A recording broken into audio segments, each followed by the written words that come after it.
இன்றைக்கி அரிசியும் பருப்பு சாதம் பார்த்தீங்களா?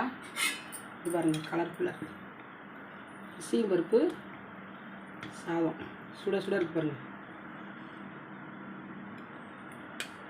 நான் நேற்று சாப்பாடு இதாகிடுச்சு அதனால. அடுத்தது முருங்கைக்காய் வதக்கல். முருங்கைக்காய் வதக்கல்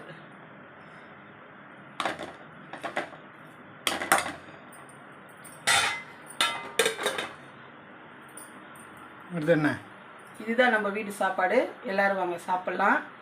ஏன் யாருமே கமெண்ட் போட மாட்டேங்கிறீங்க? யூடியூப்லேயும் சரி இன்ஸ்டாகிராம்லேயும் சரி வீடியோ பிடிக்கலன்னா பிடிக்கலன்னு சொல்லுங்கள், கமெண்ட் பண்ணுங்கள், நாங்கள் என்ன திருத்திக்கிறோம். Okay, thank you.